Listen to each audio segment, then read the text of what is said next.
Hello, my name is Michelle Gettins and welcome to my YouTube channel. Today I am making a video regarding some of the issues that are going on today in America. I want to talk about how to recognize racism and defining racism and what it looks like in America today. Some of the things that I'm seeing on social media as protests occur over police brutality are a misunderstanding and a misrepresentation of concepts such as racism, white privilege, and white supremacy. I know many people, many white people, that's my main audience today, won't think to do research on these concepts because we believe we already know what they are, and they won't read books. So I want to use this platform to present these topics. The subject of racism is such an emotionally charged subject for many people, especially when presented to white people. I had no idea of the concept of my own unconscious racist thoughts and actions until I had a confrontation with a black friend of mine. It led to my reading White Fragility by Robin DiAngelo. The book has so much information, but I'm going to weed out some of the big concepts that I had to wrap my head around. These concepts help me to better understand my own responsibility in bringing social change with regards to race relations in this country. It helped me to see a glimpse of what people of color see and feel in this country. The concepts I will cover over this video and the next video are what is racism and the misconceptions of racism in America today. What does it mean to be white? What does white privilege really mean?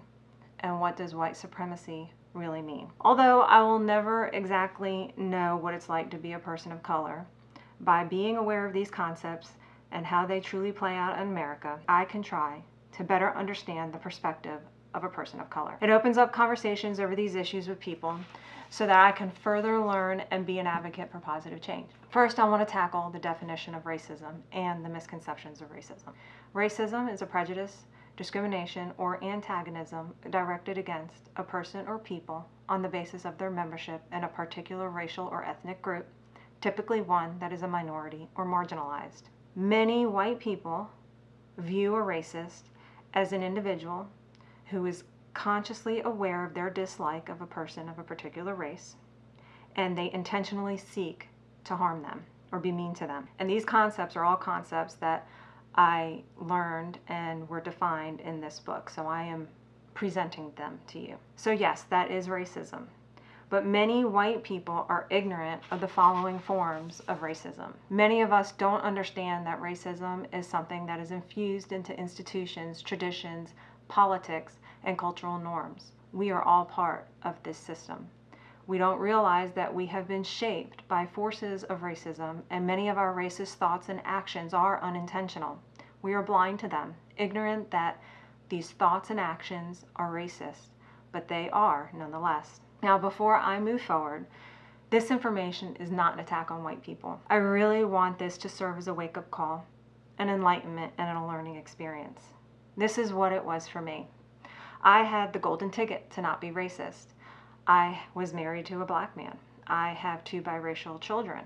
For me, I never thought I was racist or acted in racist ways.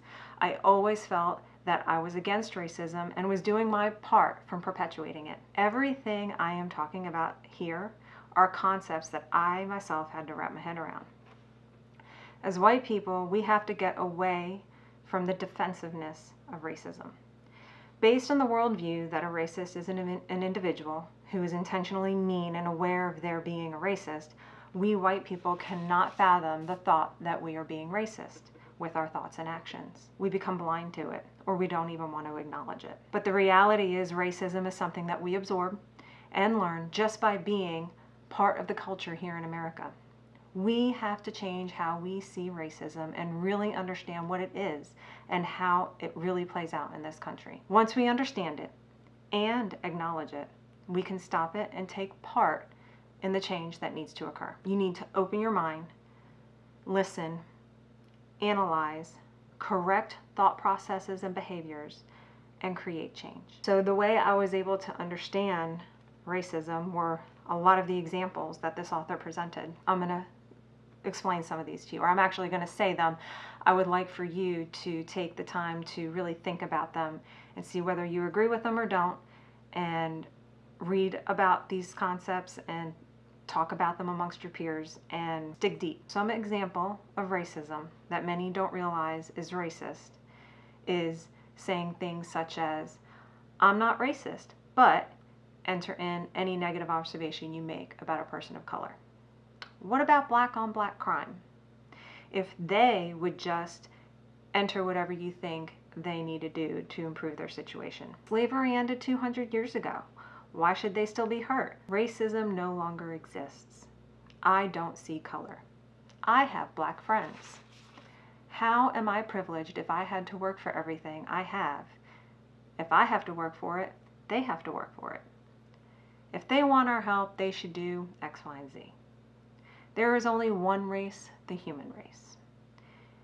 Hearing these things, knowing they are wrong, and not saying anything, silence.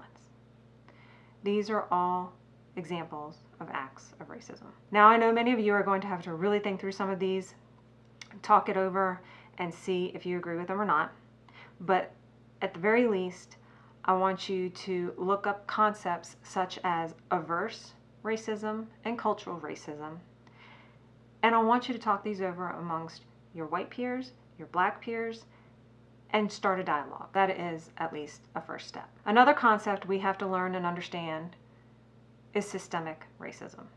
To understand systemic racism is to understand how many of us are blind and ignorant to racism going on around us every day. This is a term to describe the policies and practices entrenched in institutions that harm social racial groups, such as the economy, politics, employment, education, policing, the judicial system. The same systemic racism benefits white people. We coin it systemic to separate it from individual racism or overt discrimination.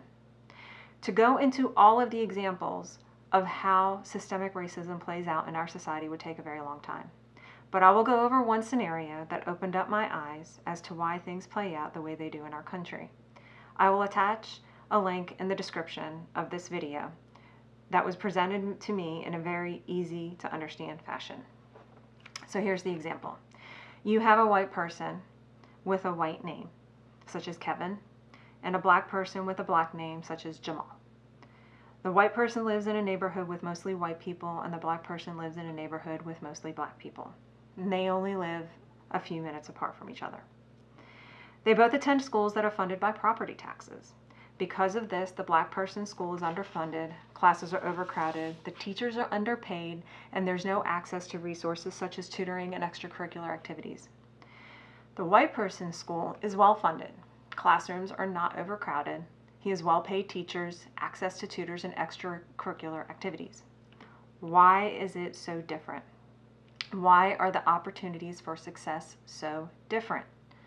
And this was the aha moment for me. We have to go back a few generations to when systemic racism started. After the Civil War, government agencies made maps that drew out or redlined areas that were desirable and areas that were undesirable for investors. The redlined areas usually blocked off entire black neighborhoods. This redlining often blocked off access for private and public investment. Years ago, banks and insurance companies used these maps to deny loans and services to black people. So the opportunity for people of color to build wealth in America just only 2 generations ago was nearly impossible. Whereas white people could buy homes, build wealth, and pass this on to the next generation. Also, just 2 generations ago, people of color were often denied access to higher education due to legal segregation at that time, and the acceptance of people of color into higher education was rare. White people had full access to higher education, could get degrees, high-paying job, and pass that wealth and opportunity to the next generation. Now we are at the generation of the parents of my black friends. This explains the inherent disparity in wealth we see today between white people and people of color, and why people and people of color have very inherent different circumstances. Current studies show that redlining still affects home values in American cities today. We also have to look at a concept called implicit bias. This is a biggie. These are prejudices that people have in America that they don't even realize that they have. What I was talking about earlier. An example of implicit bias playing out today would be that white person and that black person both graduate high school. they get into the same university, they graduate from that university from the same program with the same GPA. They both apply for the same job. The person with the black sounding name does not get as many opportunities for a job interview as the person with the white sounding name. This is one of the reasons why black unemployment rate is so much higher than the white unemployment rate, even among college graduates. But many of our racist thoughts had us white people thinking it was for other reasons. The big issue with systemic racism is it started generations ago, and today not one entity is responsible for it. So it's hard to create a quick fix, especially if so many white people are ignorant or blind to the fact that it is even occurring. So the first step is to become aware. You heard what I've had to say. Do the research on how systemic racism is playing out in other scenarios. Then we have to see how we carry our own implicit biases in America. Saying things like Asians can't drive and Americans are fat and Jews are stingy, Muslims are terrorists. These are all implicit biases. We have to acknowledge that history, slavery, and segregation still affect access and opportunities today for people of color. We have to support reform that creates equal opportunity for everyone. A good example would be to support school funding that is not dependent on property taxes. So this sums up my representation, or my representing the definition of racism and how it plays out today. I hope you've learned a lot from the information I presented, and you realize that you have more to learn to help be a positive force of change in this country. In my next video, I will talk about what it means to be white in America and the definition of white privilege and white supremacy. Thank you for watching.